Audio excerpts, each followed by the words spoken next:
What's up, guys? Justin Morgan here, Carved Up Vegan Muscle, and today I'm just giving you guys kind of a little bit of an update on what I'm doing for training as I'm kind of pressing on towards looking towards June when I'm competing with the PlantBuilt team in Austin, Texas, and with the powerlifting team. And I just kind of wanted to let you guys know what I was up to. I hadn't been making a lot of informative or training related videos lately. I just posted a video of me squatting a log, or I guess you'd call it a squat. It's just a big log that we cut down at the strongman gym, and I was kind of like squatting that, starting from the bottom and just holding onto the wraps and squatting that up. But as far as like powerlifting and that goes, I'm really shifting a lot of my training. Primarily, the best way that I've found to get stronger is to grow muscle. That probably is the single best way. But there's also other ways to get stronger as well, and that would be improving your overall technique, which I think we all can benefit from in some way. And the other is improving your neural efficiency, your body's total ability to exert force in a given motion. And I like the way that Greg Nuckols, who's a powerlifter, describes it. He says, you've heard of like those stories of like old grandmothers like lifting up a car so that a child can get out from underneath it. In that case, a surge of adrenaline causes them to be able to use a much greater neural efficiency than they typically would. So they have enough muscle overall to do it, even though they don't really have that much muscle. But when your entire body is able to exert itself to do one specific motion, you're able to exert an incredible amount of force without requiring as much muscle as what we generally think of. So that is one way to improve lifts.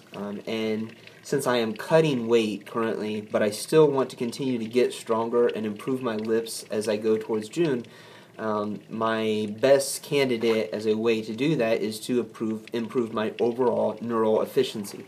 In order to accommodate that, I am doing a bit higher frequency than I typically have. So I am squatting anywhere from 3 to 4 times a week.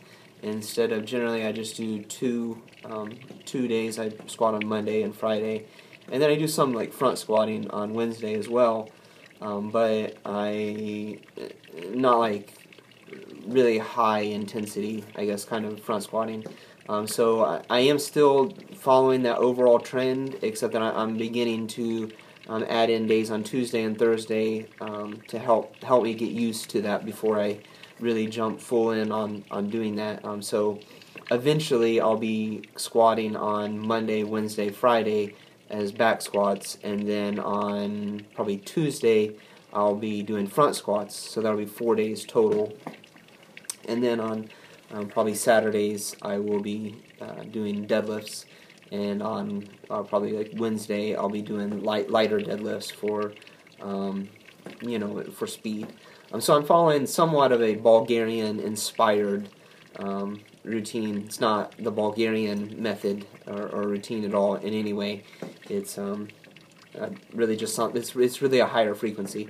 So I'm bench pressing 3 days a week and doing some type of overhead press on my Saturday lift, and that is primarily I'm not competing in an overhead event in the foreseeable future, so there's really no need to keep a ton of overhead pressing in, so I'm going to neglect it for the moment in order to allow to accommodate more time for bench pressing. I wouldn't necessarily recommend that normally, but since I'm starting to really specialize in some areas right now, I need to find room to accommodate those. So probably after this, I'm including a lot more overhead pressing, as that's generally more of a strongman movement.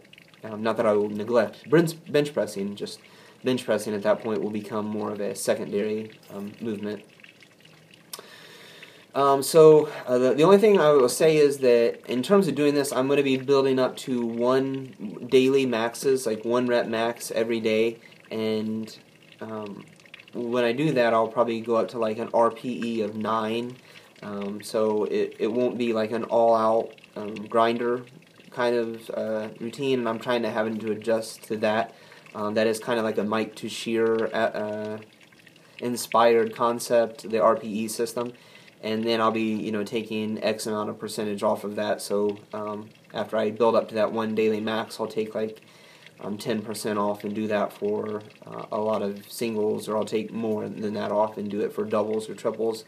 And so because the frequency is going to be higher, I'm probably not going to do a lot of sets after that first one, and then a few back off sets, 2 to 3 back off sets, and that'll be it each day. So there's that. In terms of like benefiting other people in this type of training, I don't recommend it. I'm probably not going to continue to do it after this. The only reason I do it now is because I'm cutting, so I'm not going to grow muscle. This will help me to improve my neural efficiency, and so after this I'll probably go back to a higher volume method of training, not high volume as in per session. So when I think of like high volume, it's kind of it's really an odd concept. So people say like high volume training, and they you think like they're doing massive amounts of sets for like their legs on one day. But the types of training that I've always done, I would still say they're kind of high volume when you consider over the entire course of the week. But per session, they're relatively lower in volume compared to what most people would call high volume routines. But I'll go back to, needless to say, something that's higher volume than building up to 1 rep max every day, and relying on that as a primary training stimulus. So I'm kind of just meandering through this whole conversation. This isn't one of my better videos. But I haven't been making videos lately, so I guess I'm not as well practiced on the topic. I don't know if I explained that very well. If you guys have any questions, I'm better at answering questions than I am at actually just coming up with weird things to say. So I wanted to get that out and let you guys know what I was up to. So that's kind of where I'm at. I would be posting videos still as they come. So you guys take it easy. I'll talk to you soon.